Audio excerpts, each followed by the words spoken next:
شعبان المعظم میں سرکار دو عالم نور مجسم صلی اللہ تعالی علیہ وآلہ وسلم پر درود پاک کی کثرت کی جاتی ہے، اور یہ نبی مختار صلی اللہ تعالی علیہ وآلہ وسلم پر درود بھیجنے کا مہینہ ہے، لہٰذا اس ماہ مبارک میں کثرت سے درود پاک پڑھنا چاہیے۔ آئیے درود پاک کی عادت بنانے کے لیے ایک حکایت سنتے ہیں۔ چنانچہ حجت الاسلام حضرت سیدنا امام محمد غزالی رحمۃ اللہ تعالی علیہ ارشاد فرماتے ہیں، ایک آدمی حضور اکرم نور مجسم صلی اللہ تعالی علیہ وآلہ وسلم پر درود شریف نہیں پڑھتا تھا۔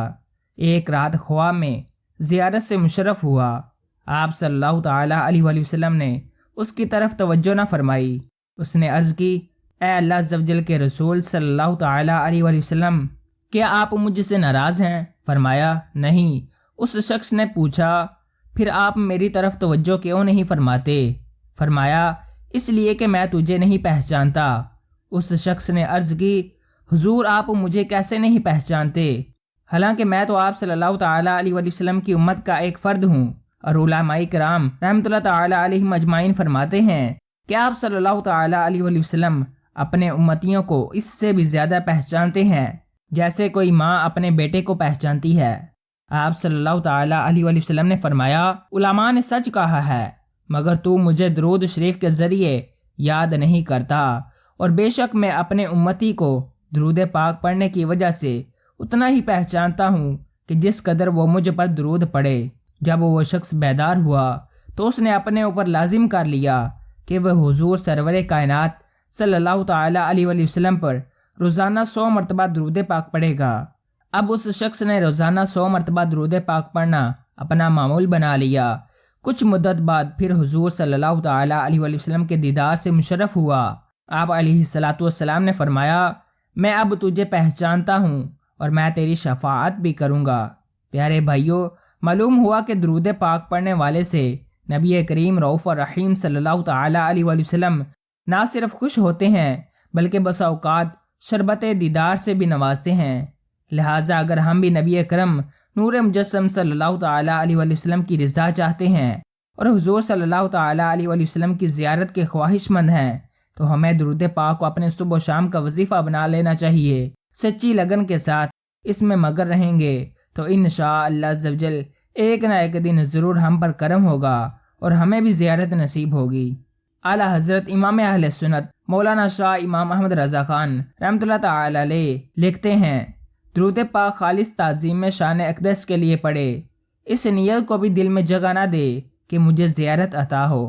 آگے ان کا کرم بے حد و بے انتہا ہے، منہ مدینہ طیبہ کی طرف ہو اور دل حضور اقدس صلی اللہ تعالی علیہ وآلہ وسلم کی طرف ہاتھ باندھ کر پڑھے اور یہ تصور باندھے کہ روضہ انور کے حضور حاضر ہوں، اور یقین جانے کہ حضور انور صلی اللہ تعالی علیہ وآلہ وسلم مجھے دیکھ رہے ہیں، میری آواز سن رہے ہیں اور میرے دل کے خیالات سے باخبر ہیں۔ پیارے بھائیوں، اگر ہم بھی اعلیٰ حضرت رحمۃ اللہ تعالی علیہ کے بتائے ہوئے طریقے پر عمل کرتے ہوئے اخلاص و استقامت کے ساتھ درود پاک پڑھنے کی عادت بنائیں گے تو انشاءاللہ عز و جل دیدار مصطفیٰ سے مشرف ہونے کے ساتھ ساتھ دین و دنیا کے بے شمار فوائد حاصل ہوں گے۔ آئیے ترغیب کے لیے درود پاک کے کچھ فضائل سنتے ہیں۔ چنانچہ حضرت سیدنا شیخ عبدالحق محدث دہلوی رحمۃ اللہ تعالی علیہ جذب القلوب میں ارشاد فرماتے ہیں، جب بندہ مومن ایک بار درود شریف پڑھتا ہے تو اللہ عز و جل اس پر 10 بار رحمت بھیجتا ہے، 10 درجات بلند کرتا ہے، 10 نیکیاں عطا فرماتا ہے، 10 غلام آزاد کرنے کا ثواب، 20 غزوات میں شمولیت کا ثواب عطا فرماتا ہے۔ درود پاک سبب قبولیت دعا ہے، اس کے پڑھنے سے شفاعت مصطفیٰ واجب ہو جاتی ہے، باب جنت پر مصطفیٰ جان رحمت صلی اللہ تعالی علیہ وآلہ وسلم کا قرب نصیب ہوگا۔ درود پاک تمام پریشانیوں کو دور کرنے اور تمام حاجات کی تکمیل کے لیے کافی ہے۔ درود پاک گناہوں کا کفارہ ہے، صدقے کا قائم مقام، بلکہ صدقے سے بھی افضل ہے۔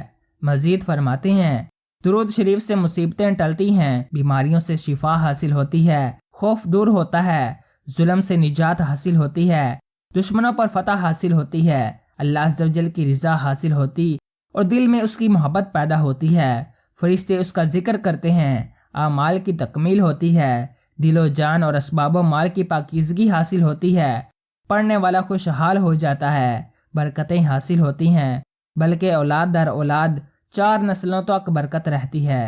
پیارے بھائیوں، حصول برکت، ترقی معرفت اور حضور اکرم نور مجسم صلی اللہ تعالیٰ علیہ وآلہ وسلم کی قربت پانے کے لیے درود و سلام کی کثرت انتہائی ضروری ہے۔